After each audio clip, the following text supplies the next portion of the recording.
Yo, what's up mga dre? Ito yung take 2 ng nakaraan na vlog natin. Ito yung nag-take 2 na tayo kasi yung unang gawa natin mga dre, sumablay at umusok. Buti nga hindi nga sumabog. Ito yung take 2 natin kaya panoorin natin mga dre kung madadali natin at mag-i-install pa tayo ng isang CCTV camera para kumpleto na ang ating camera. Yon, let's go mga dre.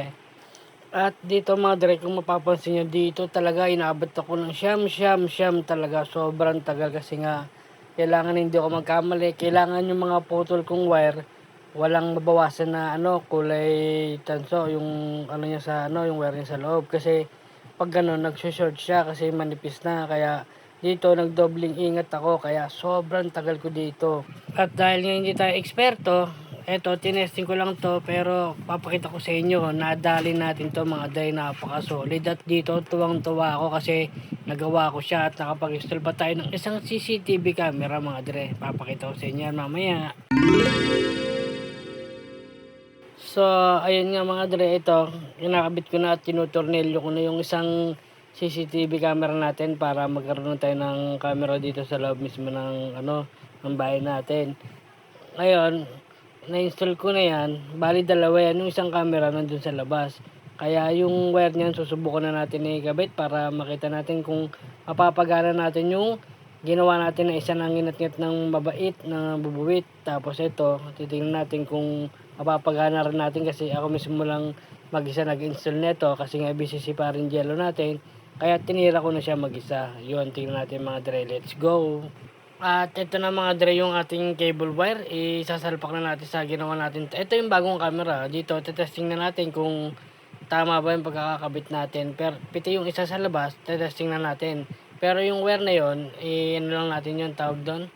Dinoktor lang natin kasi ingat-ngat nga siya ng mabait. Ito, tara, testing na natin at titingnan natin sa monitor kung napagana natin ang mga ginawa natin ngayong araw na to sa CCTV camera natin mga dre.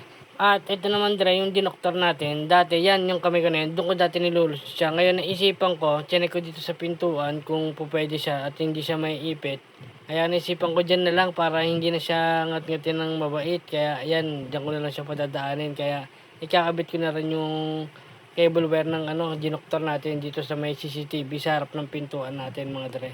At ito na nga mga dre, natapos na tayo at akit na tayo sa ating monitor doon sa taas at dito isasalpak na rin natin kung malalaman natin na kung napagana natin. Ayan, may bakante siya kasi per channel yan mga dre yan.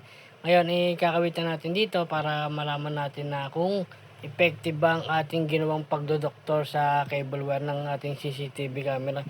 Pero dito, mga dre, nadali natin mga dre, napaka solid dito. Sobrang saya ko kasi hindi ko akalain na magagawa ko to at madodoktor ko to kasi pinagkatiwala na sa atin ni paring Jello to na subukan ko nga raw kahit paano. Nagugulat ako, nalalaman ko na yung mga bagay-bagay na hindi ko alam. Kahit paano natututo na ako. So, paano mga dre, hanggang dito na lang. Maraming salamat na naman sa ating mga followers at sana huwag niyong kakalimutan mag-like, comment, and share and follow na mga dre. Maraming salamat. Hanggang dito na lang.